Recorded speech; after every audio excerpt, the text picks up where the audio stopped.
Doctor, welcome back from the AM News. Now I know you're well informed as regards the big stories making the rounds in Africa's biggest black nation, most populous in Nigeria. I hear the second is Ethiopia in terms of number of people. And nice to know the news.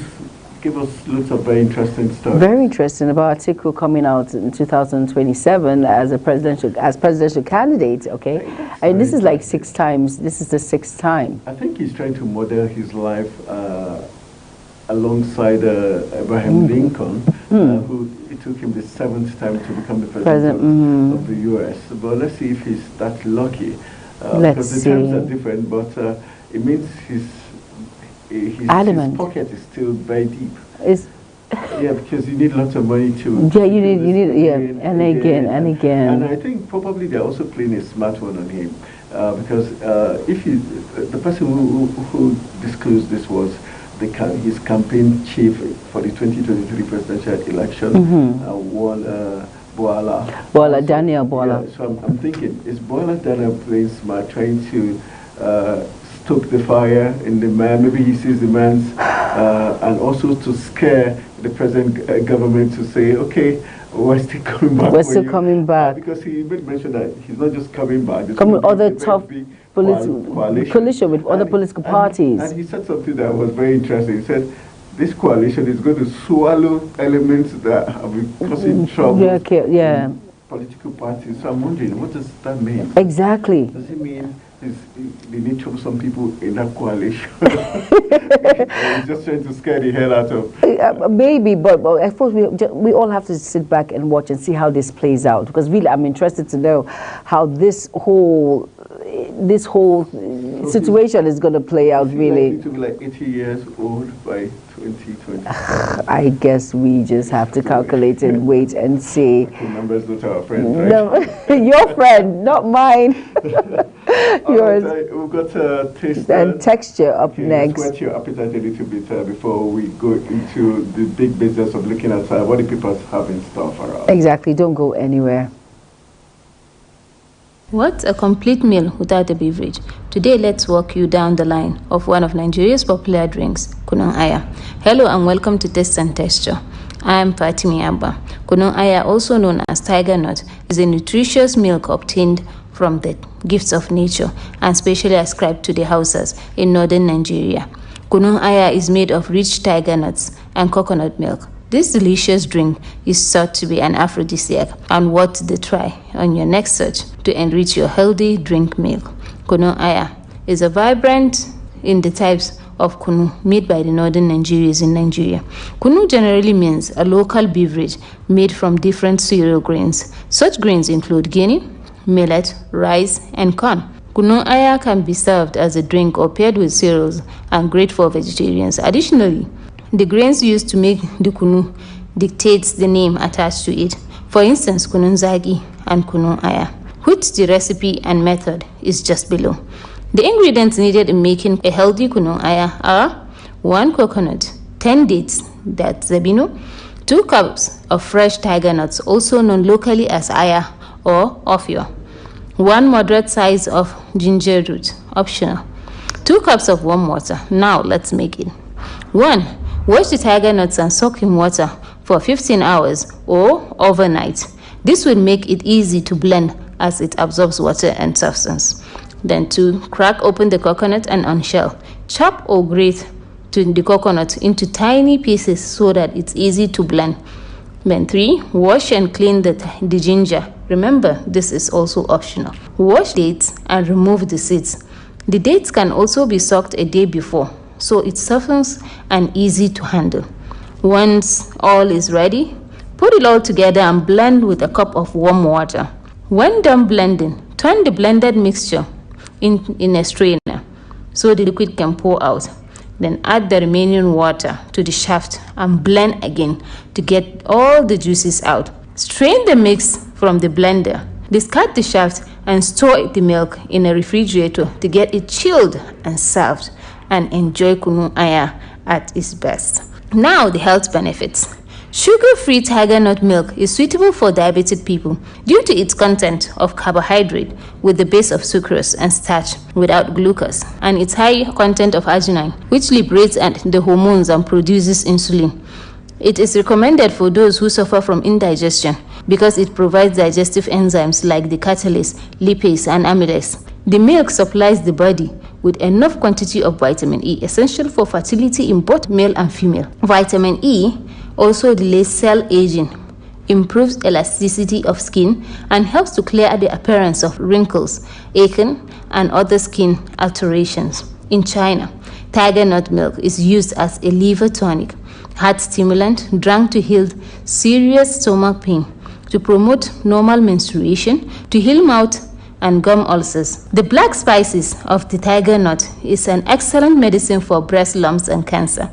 The tubers have a relatively high total antioxidant capacity because they contain considerable amount of water, soluble flavonoid glycosides. Consumption of antioxidants could protect the immune system of malnourished populations. The intake of antioxidants containing foods may delay the progression of HIV infection to AIDS. For many years, the tiger nut tubers have been considered to have adequate properties to fight respiratory infections. To this date, the tiger nut is considered an effective remedy for diarrhea. According to popular tradition in Valencia, Spain, it promotes the production of urine, and this is why it is a preventive measure for cysts. That's all for now. Bye. All right, welcome back. That's like yummy. I don't know yummy or the best word for that. I feel like drinking. It looks like fura. No, that's called kunu aya. Kunu aya. That's talking about tiger nut in English terms. All right. Away from that stuff that is making me hungry already, it's time for us to look at what the big stories are saying in Nigeria's national dailies. We'll be looking at all the big stories, and we'll be having our analyst who will join us via Zoom. His name is Isa Ali Shatta. He's joining us via Zoom. He will be helping us look at do analysis of all the big stories making the rounds. And let's begin with the Daily Sun is the first story newspaper we're looking at. Chimamanda has some of the headlines. You want to give us the headline? On the Daily Sun, we have Forex, EFCC raids Dangote, BUA, others says exercise continues. And still on the Daily Sun, we have over to education certificate. Federal government may extend clampdown in Kenya, Uganda universities. And then we over to Plateau killings that says Gombe governor advises against reprisals. Talking about all the big stories there on the Daily Sun. All right, so still with the Daily Sun, we've got FDI's Nigeria's financial assets deep by as much as $870 million. Then why Supreme Court should validate my elections? Move on is the headline story. You find that big story on page 26 of the Daily Sun. Police photographer died in Sokoto deputy governor's convoy road crash. Very sad story there. And we've got maritime workers threatening to ground ports. January 9th is the D-Day. Very scary there. And we've got Wike receives 50 billion naira for capital project in FCT. That's a large sum. All right, those are some of the big stories on the Daily Sun. Let's join. Good morning, Issa. Nice to have you join us on the paper review segment. Yeah, good morning, Anthony. All right, thank you very much. Let's look at some of the big stories making the rounds on the papers. We've got federal government may extend clampdown to Kenya, Uganda varsities. As regards the issues. What's your take on that clampdown? Do you think Nigeria has been in a hurry to clamp down on these, universities and these countries' universities without proper investigations? Yeah. So, can you hear me? Yes, I can hear you loud and clear. Yeah. So one of the questions you want to ask is why are they really in a hurry to go into all of these universities to climb down? Yes. If that young man hadn't come out to do this investigation, obviously nobody would have known what's going on, even though some of us are aware of some of these things that are really going on. I personally, I've had an experience where um, one of my staff, who went to one of these universities, I think it's either Togo or Benin Republic, I can't remember. But during my interaction with him, someone who studied computer science, right? And the young man is even unable to use basic Excel, right? And there are questions you will ask him and he's not confident to respond. So one begins to wonder if this young man had really gone through the four walls of the universities, right? So there's a ripple effect that is, thrown to us, especially into the economy. Where sometimes when you hear that some graduates are not employed, these are some of the issues, where people just carry certificate. And you also want to beg the question, why? Because we have turned the society into a certificate society, not the content, skill set that individual possesses, right? Now, the federal government is trying to clamp down on Kenya. I personally know that Kenya has one of the best universities in the world, most especially the quality of their education, right? I can't say much about Uganda.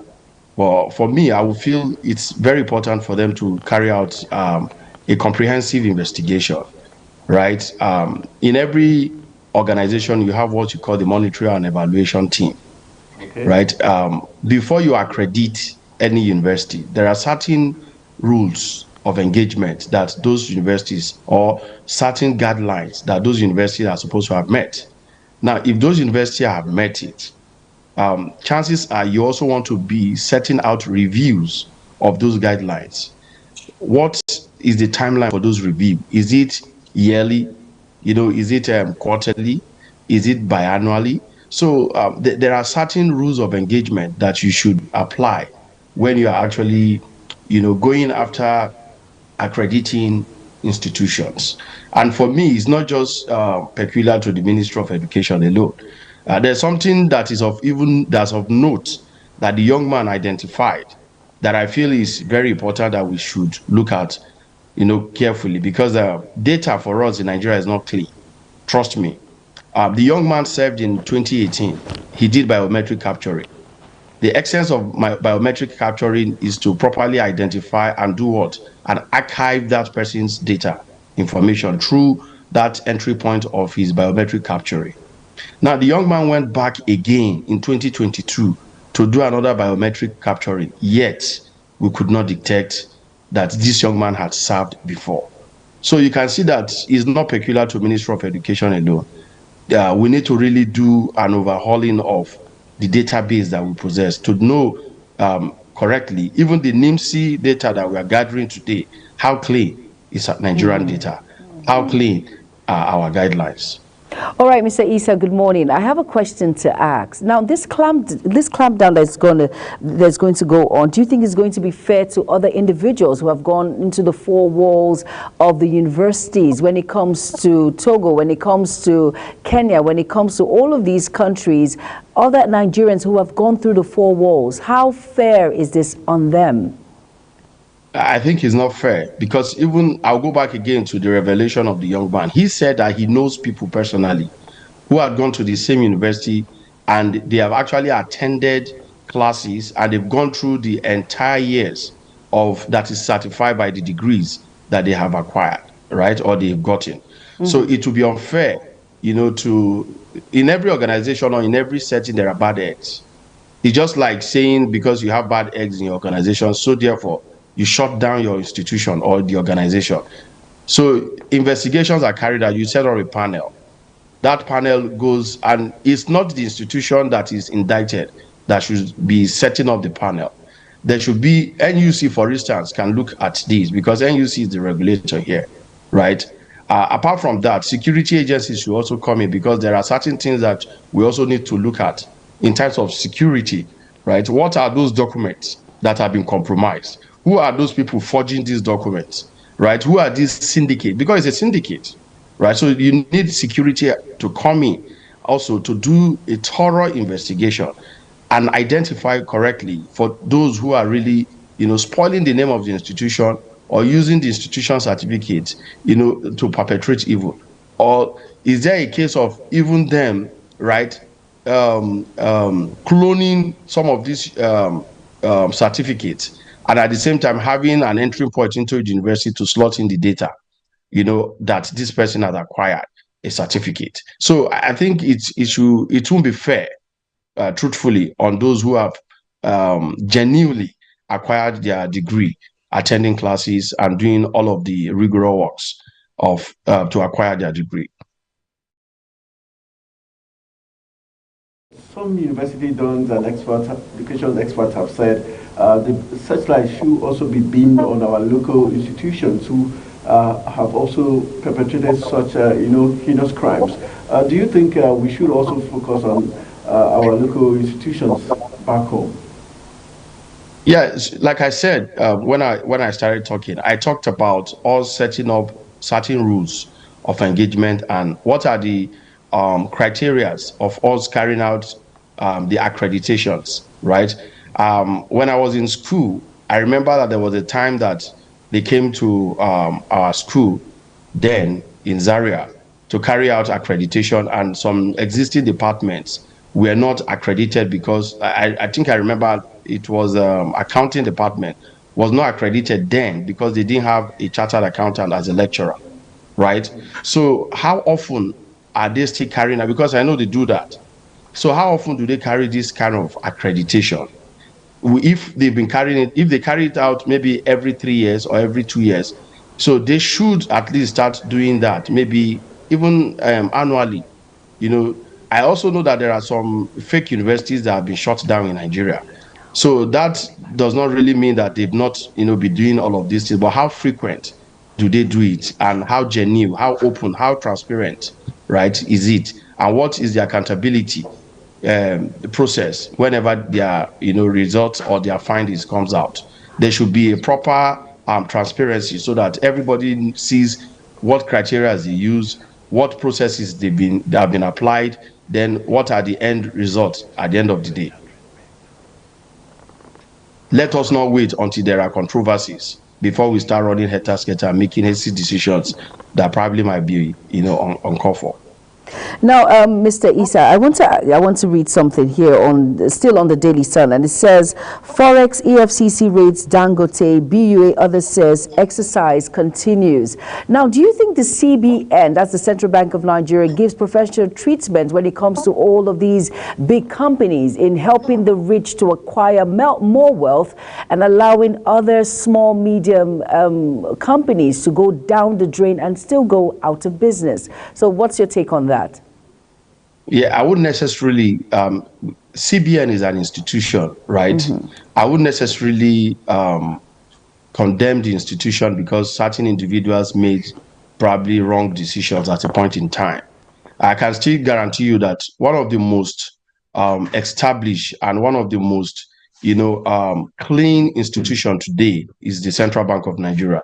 The private investigator would even tell you that when they went through their processes, they have all the processes, spelled out. It's just that if individuals that are there are not doing the right thing and they are flouting the laws, that does not really make the institution weak, but the people who man it. I'll give an example.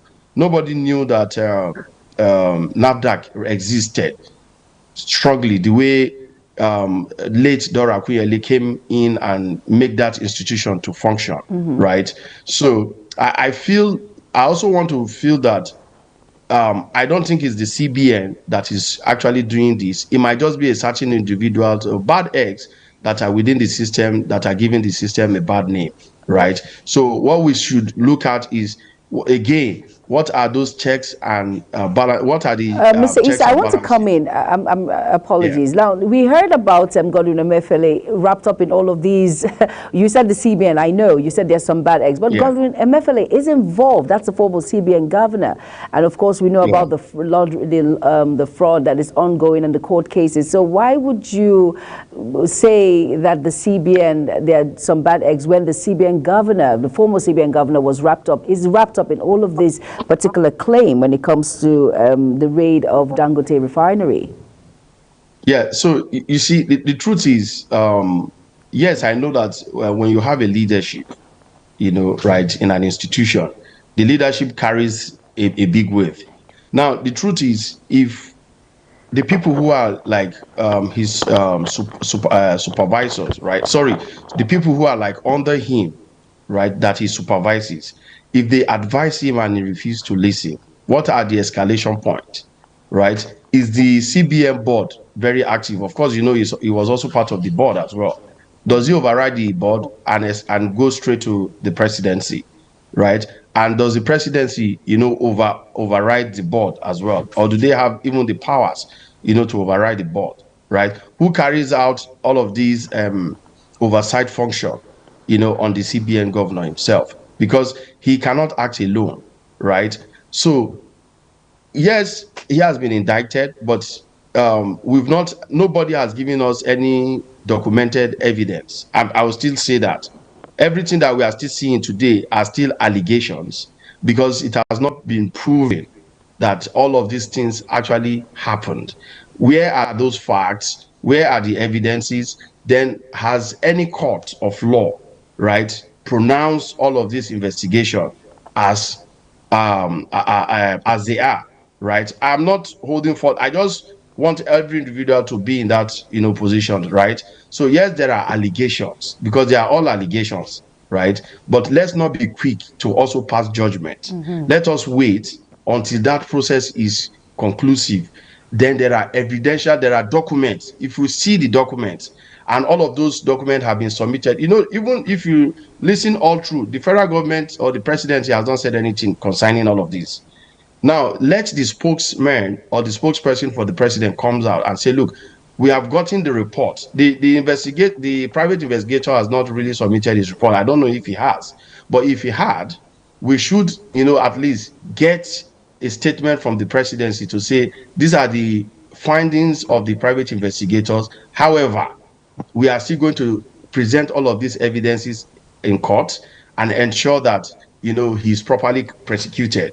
Right. So let's wait until all of these processes are completed before we can 100% confirm and begin to agree with what the private investigator has done. Okay. Just to add the closing touch on that matter, are you convinced that the current government would want to take a step towards that direction if the former president is indicted in some way? Yeah, so I wouldn't necessarily say that if the former president is indicted, he won't take action. If there are actions to be taken, I'm optimistic and positive that those actions will be taken on the basis of the rules of law that have been flawed, right? So the truth is, look at what is happening.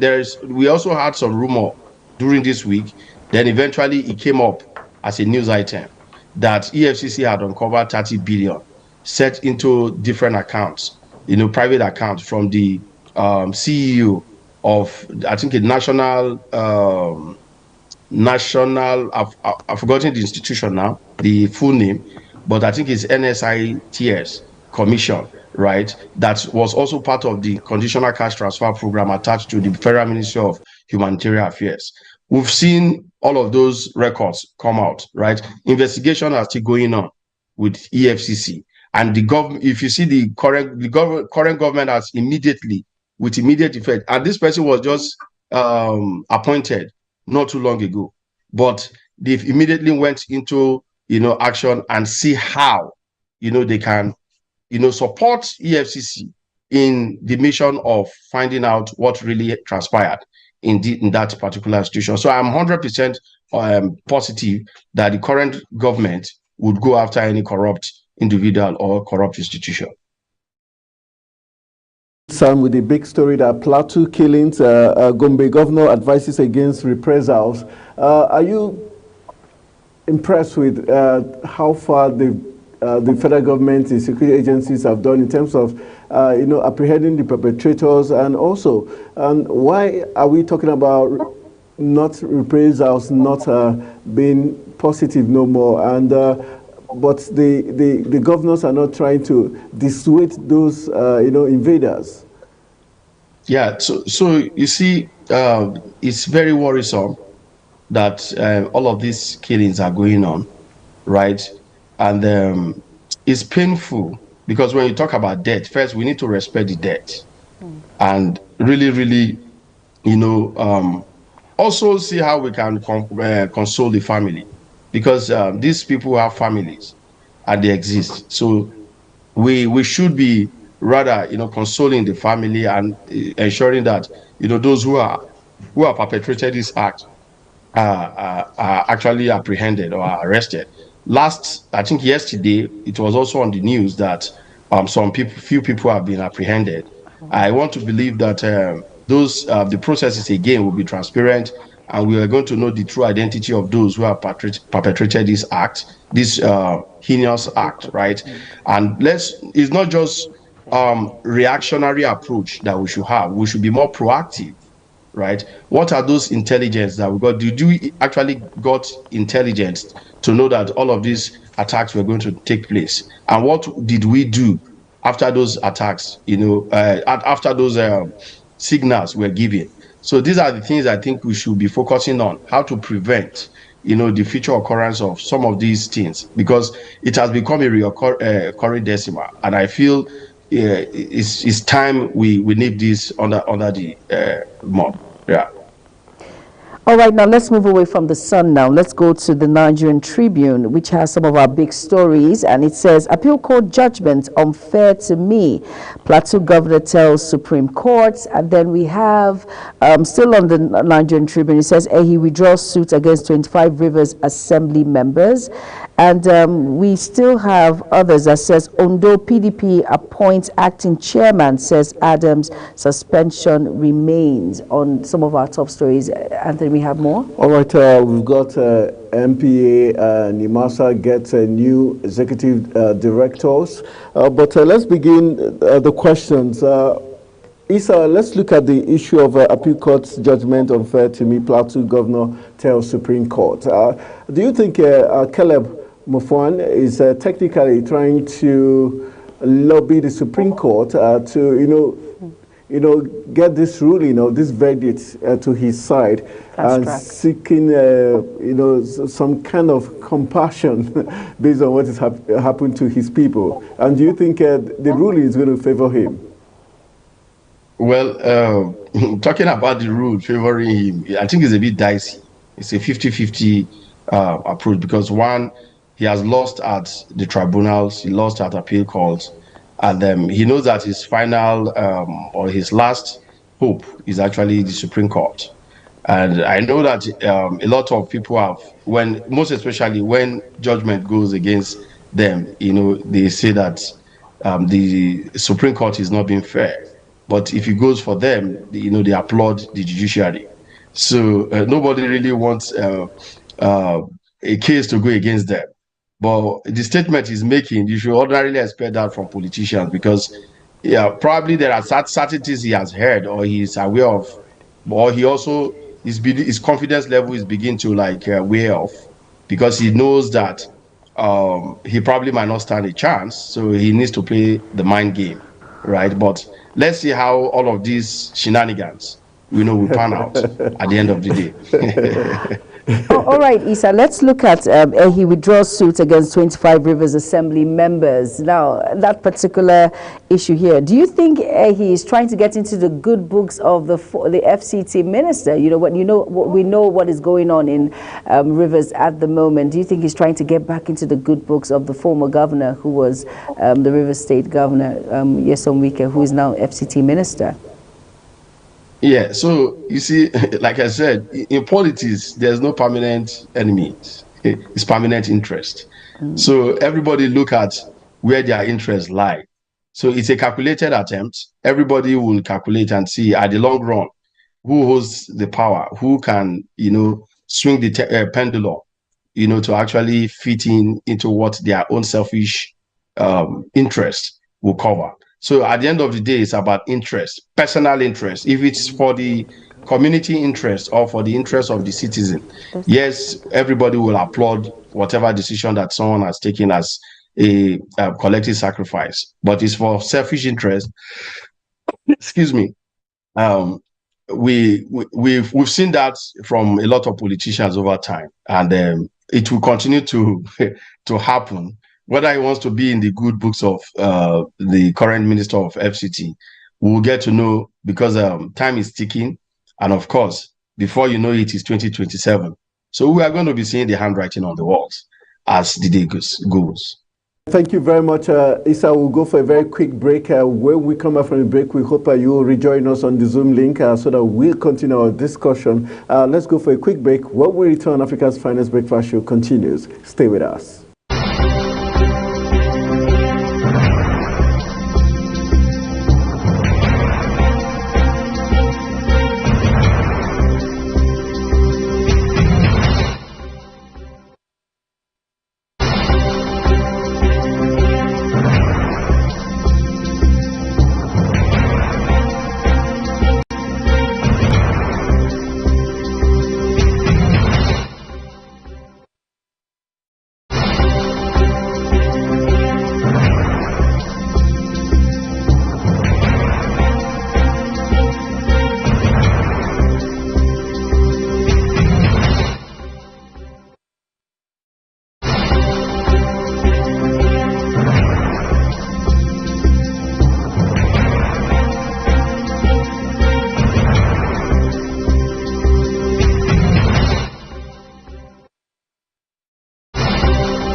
All right, welcome back from the break. You're still watching Global Morning on Global Television. It's Africa's Finest Breakfast Show, where you get everything in between. All right, we're still looking at the big stories making the rounds in Nigeria. And now we are moving on to the Guardian newspaper with all the top stories. And Jermaine Mantin has some of the top stories from the Guardian. All right, from the Guardian now, we have EFCC probes NSIPA beneficiaries in alleged forex allocation abuse. And we also have Naira battles fresh threat, falls below 1,200 to $1 at Parod Market. And then we have create economic management teams, NES tells Tinubu. Group blames Mossab for underdevelopment in Ogoni. Now, Navy decries report on complicity in oil theft. All right, a man predicts a challenging business year, urges federal government to prioritize manufacturing is another big story. Yes. There. All right, looking at all the big stories making the rounds on the Guardian newspaper. Let's see. Looking at the EFCC probes, the National Social Investment Program Agency, and the beneficiaries in alleged forex allocation abuse, which we talked about earlier on. Yes, we as did. regards the raid of Dangote's refinery office. All right, Issa, are you there? Yes, I am. All right, so let's look at some of interesting stories making the rounds here. We've got a Navy decries report on complicity in oil theft. What do you think about the Nigerian Navy? Because Titan, that's talking about the private watch security company that was supposed to help man our pipelines at a point was accused by the Nigerian Navy of being accomplice to the oil theft. Now is the Navy crying foul. One of them must be lying to us. Yeah, so again, you have a government institution, versus a private institution, right? It's a very sensitive issue when a private security company is accusing and established, government agencies. But again, I always want to speak to facts. We need to have evidences to know that the Navy had compromised, that the Nigerian Navy had compromised, because this is a heavy allegation. Then Nigerian Navy also needs to, can you hear me?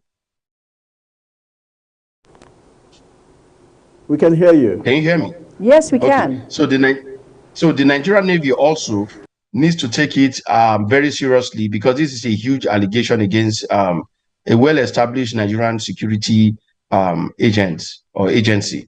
So I feel, again, once we have allegations like these, what we usually have is just hear that we've set up committees, and those committees will sit for almost whatever months or years. At the end of the day, they submit their reports. Nobody acts on those reports. Once the report is submitted, we should just hear like a summary of the recommendations, right?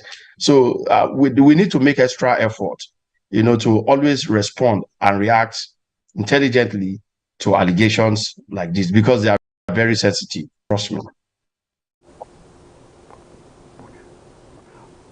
All right, Mr. Issa, let's go over to Naira now. It says Naira battles fresh threat, falls below 1,200 to $1 at Parrot Market. Now, do you think the Naira, there is hope for the Naira? At the rate things are going, is there any hope? Do you think we're going to bounce back up again, or it's going to just go downwards when it comes to the Parrot Market, Is there any hope?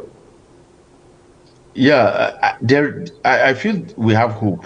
I'm optimistic that there is hope, because I'm coming from this industry, so I know a lot of efforts that's currently being going on, and I also know a lot of innovations that are also coming on board, to create like an alternative route to decrease the pressure on our foreign reserve. Then also, I'm aware of a lot of means that has been established to encourage, a lot of exportation and us getting a lot of forex into the system. So aside from this traditional or this back end attempt or policies that are coming on board, there's also another part that we need to look at, which is the digital space, because the amount of transaction that takes place on the digital space, that is not reflected on the formal sector or on the formal market, also, gives pressure onto the forex. And that's the reason why you see that there are a lot of alternative routes, to get these forex. So we need to collectively look at the policy formulation activities that are coming on board, then marry it with the digital innovations also that we have. But it will be in the government interest to ensure that they control the digital space, because without that, we will continue to have this disparity in the currency, and there's going to be a lot of pressure mounting. But we need to really encourage export activities. That's just the microeconomics interpretation to all of this.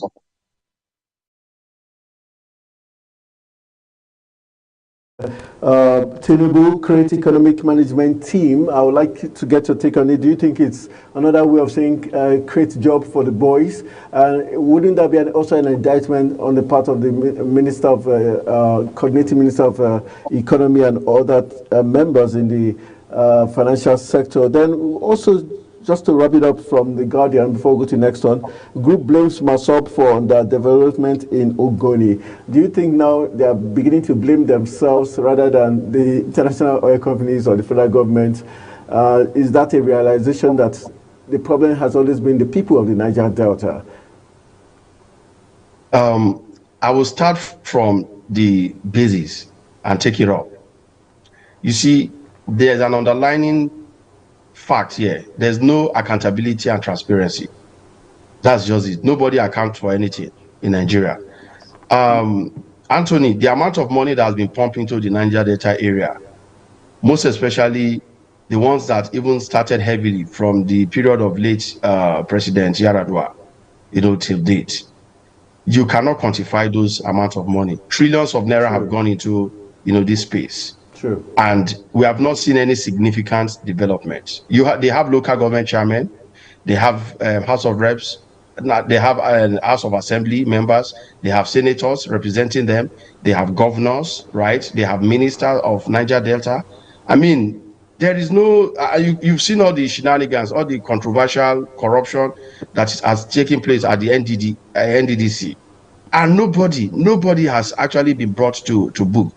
We see all the melodrama or the melodic drama that happened at the National Assembly when somebody, allegedly collapsed when they were asking him questions. Yeah, an NDDC boss, right? I mean, there are a lot of things that we take for granted in the country. And that's the reason why the people are the ones suffering it. There's a whole lot that's gone into the Niger Delta. So for me, all the name blame and all the game that they are trying to play will not really solve the problem.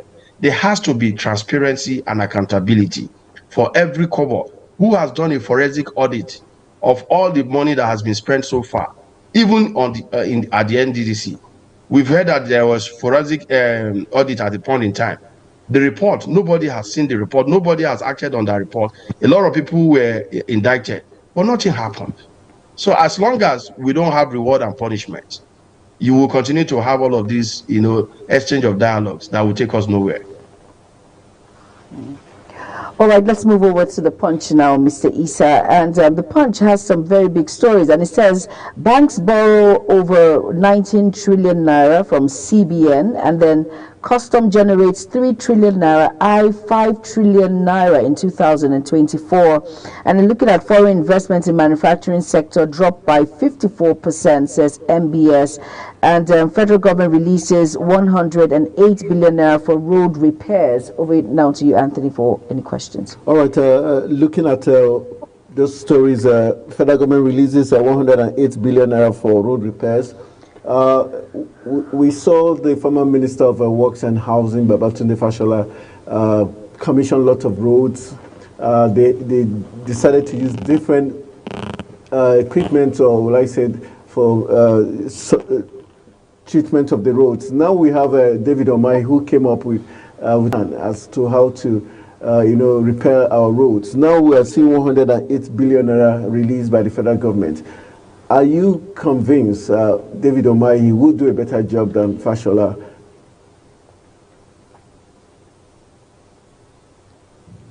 Hello. Yeah, you see, we've had can you hear me?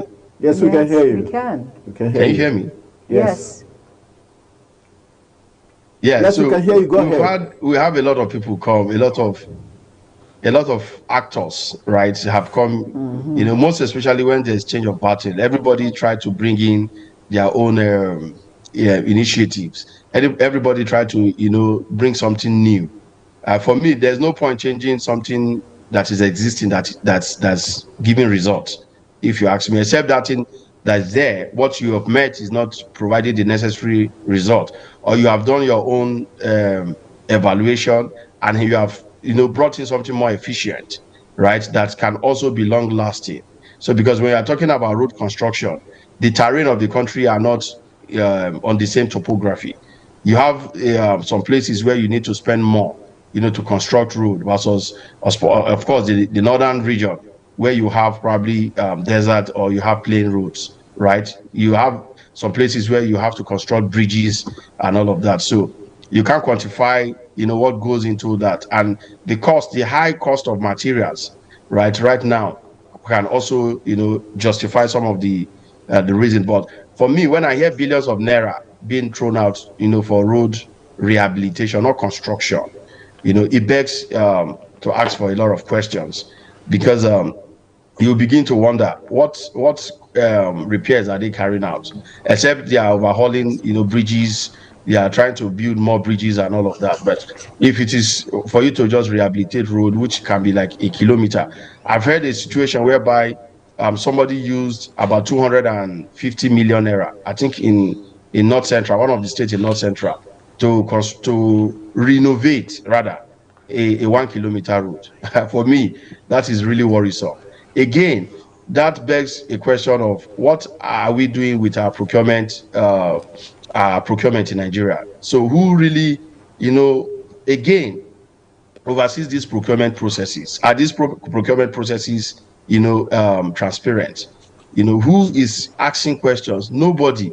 I heard that in the New Year message, or the New Year message from the president, he talked about, a committee that has been set up, or rather a team that has been set up at the presidency that are going to be looking at monitoring and evaluating, all of these ministries and NDAs. So let us see what the KPIs for these people are.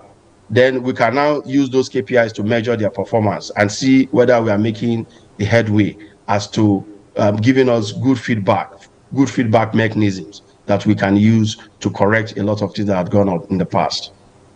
All right, Mr. Issa, are you with us? Mr. Issa? Yes, I am. Okay, let's go over to the foreign investment in manufacturing sector. It dropped by 54%, says NBS. Now, what's the implication when it comes to foreign investors in Nigeria and outside Nigeria? Are there any implications for this big drop of 54%? Because believe me, it's a lot. Yes, there will definitely be concerns around these, most especially around foreign direct investment. Then, because if you look at it, everybody who is investing, into your country, they want to see their ROI at the end of the day, which is return on investment, right? And with all of the tweaks and all of the things that have happened in the last, 4 years or 3 years or 2 years in Nigeria, the environment is not conducive, well enough for foreign investors to pour in. And it's worrisome because what this means is that is more unemployment for Nigerian youth, right? There's a ripple effect because if this is affecting the manufacturing part, what it means is that we're going to be depending, all of those things that were previously being manufactured will be imported into the country. Again, putting excessive pressure on the foreign exchange or the foreign reserve that we don't have enough liquidity in. So we really need to look at, correcting all of the foundational problems and it's just ease of doing business, essentially. What are those factors of production that we have put in place to enable all of these manufacturers to work effectively, right? So we need to have a dialogue. We need to have a sit down with all of these manufacturers and listen to their pains. And this is where I feel the government should be intervening in, right? If you inject half of what you're giving to conditional cash transfer to making this environment of manufacturers, you're making their life easier. You will be doing far more than the money you are giving directly in the hands of people, because you're going to be generating a lot of employment that will have a ripple effect over time that will cross across. Because if I am employed, right, what it means is that I am responsible for people, whether my immediate or extended family, to a reasonable extent, and that goes a long way, in reducing the level of anger, frustration, and poverty that we have in the country today. We really need to look at it. All right, let's just move on to the Daily Trust up next for review. As we begin to wrap it up, we've got an interesting story from the Daily Trust. It says households, SMEs still buy cooking gas above 1,100 per kg, and other big stories there. This is very interesting. It has to do with the former minister. It says, health issue behind my inability to honor EFCC's invitation, says Sadia Farouk. I think that they just gave a clue to what excuse to give because yesterday the news broke that there was no official communication as to why she didn't show up. So she has put it on the health, blame it on the health situation. As always. So, let's look at Sadia. She has always been in the news. Why especially at the time she was in charge, especially when Nigerians cried foul, when she insisted on going to feed Nigerian children who were at home during the COVID-19 era. Do you think there's a way out for Sadiya? Because she failed to show up at the EFCC office yesterday, and she has been given 72 hours to show up or face the long arm of EFCC.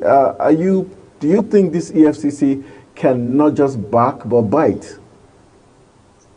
Well, if you look at what the EFCC had done, this current EFCC, and I'm pretty sure that the current EFCC chairman, who is a lawyer, understands correctly what allegations are and what evidences you need to at least have to prove that someone has been fully indicted, and they can prevent those evidences, because they say the reason why EFCC loses more than 50% of its cases are because you don't have an established fact against that individual that has been indicted. I want to believe that, because one of the things he said was, before you are invited, they would have carried out their investigation and ensured that, yes, they have a lot of evidences to prove that you have actually, done, or you have actually, probably embezzled funds while you are in office. So let's hope that this is different from what we have seen previously. And I'm pretty sure that the minister have got nothing to hide. She will definitely appear. She will go, answer the questions, and at the end of the day, we will know what the final result will be. So let's quickly move on to The Nation, and there are some big stories here that says NUC lists 58 universities awarding illegal degrees, and then Tinubu, more appointments now. Tinubu appoints 6 EDs for NPA, Namasa, and more stories here. 37 billion naira probe. Ex-minister gets EFCC gets EFCC 72-hour ultimatum, and we have more stories here. It says CBN acts Dangote in COVID-19 loan defaulters. All right, very interesting stories there. Let's look at, would we say the NUC is coming out late? National University Council, right? Yes, Commission. The National University Commission. University Commission. Coming out late. This is when they are now telling us 58 institutions are illegally giving certificates. Is this not laughable? They had to wait for Umar Audu to lead the way. And also looking at CBN acts Dangote on COVID-19 loan defaulters. What's your take on this? At the beginning, I told you about what NUC had done, even while I was in school. At that time, I don't think it was published. So one of the things that I feel NUC should be doing more frequently is to see how they can, put all of the activity they're doing, on in the news rather. So because they probably would have identified this, but I don't think it's something they did immediately, or they just did because this young man came out. It will probably be as part of their exercise, just like I've said earlier, that they've been doing. So, but what they need to do is they need to break the news more often, so that we don't just wait for an event to happen that is, related to the activities that they're supposed to be doing. Then they now make a release. So there has to be that conscious effort to always inform Nigerians on what they've been doing, so that every Nigerian will be aware of what is going on, or what findings they have done. All right, I want to look at another very interesting story, and it says FMC plans price crash for IVF births. Now, is that good news for those who fall under this umbrella? This price crash for IVF births, is that supposed to be good news for, like I said, people that fall under this particular umbrella? Yeah, of course it is. If you want to ask the critical question, almost every family has suffered this or is suffering it. Whether your immediate family or your extended family, one person who has been suffering, or who couples who have been having these challenges. And they probably might not come out to say it, but I'm pretty sure if you carry out a sensor, you will know that every family has someone who actually needs this. And a lot of people don't even have funds. Even with the way the price has been crashed now, I can guarantee that there are a lot of people who probably will still not have, the funds to access it. Yeah. Very true. So, but it's a very good one. It's a positive one. All right, I want to say a big thank you, Issa Ali Shatta. It's a pleasure having you on Global Money, and thank you for your very distinct and balanced analysis of all the big stories making the rounds in Nigeria. We're so glad to have you. Thank you. Thank you very much. It's always a pleasure. All right, that's how we're going to call it a wrap on this segment of Africa's Finest Breakfast Show, the newspaper review segment, where we look at all the big stories making the rounds. We'll go for a very quick break. At the top of the hour, we will be on the final leg of the program, where we will be talking with Barrister Ogbo, who will be looking at some other issues concerning the recent mooted petrol hike and some other issues as we look at the state of the nations. That will be at the top of the hour. But we've got food. Food. You keep talking about food. We're done with that. Let's move over to business. But there's business and a lot of sports for you, especially as we wait for the African Cup of Nations that's going to be started in 8 days' time. Okay, in 8 days' time, the African Cup of Nations will be kick-started in Côte d'Ivoire. Make sure you know how to speak French, because you'll be needing lots of French language in Côte d'Ivoire. That will be after this. So let's have business and sports in between. Stay with us.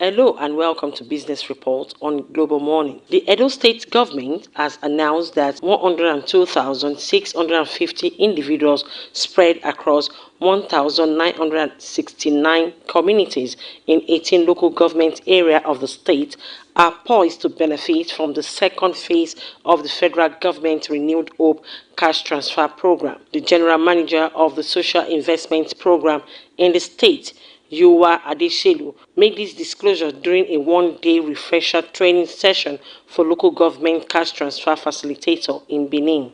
The GM says the training for facilitator is crucial to accurately capture the biodata of the 101,404 registered persons. Adeshelu highlighted Governor Obaseki's commitment to embrace impactful intervention program that alleviates the plight of the less privileged in Edo State, adding that the payment delivery mechanism ensures that funds are directly deposited into the beneficiary account and wallet at designated time, as this will help to promote significant financial inclusion. Governor Sheriff Oborivori of Delta State has announced that the state government is set to distribute a special agricultural intervention fund of 2 billion naira to farmers this month. The governor reviewed this information while examining the Accelerated Agriculture Development Scheme at Imbiri Farm Settlement and the Agro-Industry Park in Abo Ogwashi, spanning Ika, Northeast and Aniacha South local government areas. The governor emphasized that his administration is committed to enhancing the agricultural value chain, aiming to bolster food security and generate employment opportunities within the state. Speaking further, Oborivori pledged to provide access road and other key infrastructure to boost food security and job creation for the people at the Agro-Industry Park, Abo Ogwashi. As part of the effort to support the agricultural sector, Governor Dauda Lawal of Zamfara State has flagged off the Fadama 3 project to distribute farm input and agricultural assets to 19,000 farmers in the state. The Senior Special Assistant on Media and Publicity to Zamfara State Governor Sulaiman Baba Idris disclosed this in a statement posted on his X handle. According to the statement, through the Fadama 3 project, over 700 power tillers and seeds for rice and maize will be distributed to 19,000 farmers over the next year. While giving a speech at the ceremony for the flag-off of the Social Intervention Program at Zamfara State Ministry of Agriculture, Governor Lawal emphasized that the Fadama 3 project is part of the effort to revamp the agricultural sector, stressing that the intervention program will benefit farmers from the 14 local government areas of the state.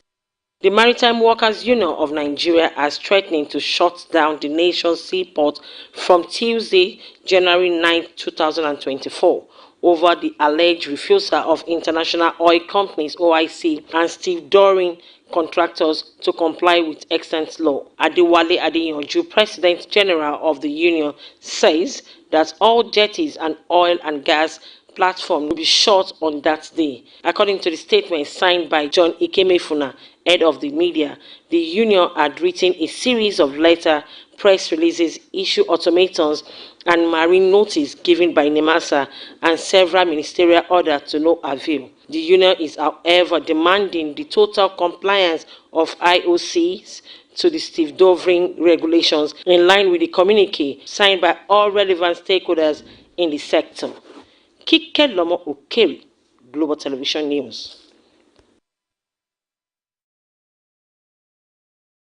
Welcome to Global Sports News Update with the big stories making the rounds. Let's begin from Old Trafford, where Manchester United have reportedly identified Crystal Palace superstar Michael Olise as a primary target to overhaul their faltering attack. Olise produced a dynamic display to help down Brentford at the weekend, and the Evening Standard now claim that the 22-year-old is admired by incoming minority owner Sir Jim Ratcliffe. Amid interest from Chelsea, Olise penned a lucrative new 4-year deal to stay at Crystal Palace, although it is understood that a release clause in that contract becomes active from the summer. Ratcliffe and his Ineos team, which has had Sir Dave Brailsford in attendance to watch United last 2 matches, are understood to already be identifying targets for a summer window overhaul. There is a desire to land a striker to give support to Rasmus Hojlund this month, but United must sell before they can move for a striker due to the FFP rules. Girona manager Michel Sanchez has emerged as a potential replacement for Eddie Howe, according to reports in Spain. The 48-year-old won promotion to La Liga with Girona in his first campaign in charge before leading the Catalans to 10th place last term. This season, Girona, who are owned by the same holding company that controls Manchester City, have defied expectations and are level on points with Real Madrid at the top of the Spanish top flight. Girona's exploits have catapulted Michel onto the radar of several of Europe's biggest clubs. Barcelona are reportedly considering the former Rayo Vallecano boss as a replacement for Xavi, while Girona links with the city could make Michel a logical replacement for Pep Guardiola, according to the Marca. Newcastle's owners are looking very seriously into the handing the reins over to Michel, with the Spaniard considered a strong candidate to replace Howe should the former Bournemouth manager be relieved of his duties. And talking golf, Scott Scheffler has been voted PGA Tour Player of the Year over Masters champion Jon Rahm, a player vote that raises questions of whether Rahm was penalized for defecting to LIV Golf. Scheffler is the first back-to-back winner since Tiger Woods in 2006-2007. The world's #1 player had the best statistical season since Woods by leading the tour in all important categories from the tee to the green, along with scoring. He had the 7th lowest adjusted scoring average of 68.63 in PGA Tour history. The top 6 belonged to Woods and finished out of the top 10 only 6 times in 23 tournaments from a season that began in September 2022. At one point, Scheffler went 18 straight starts where his worst finish was 12th. And that's how we call it a wrap on the Sports News Update. I am Anthony Momodu.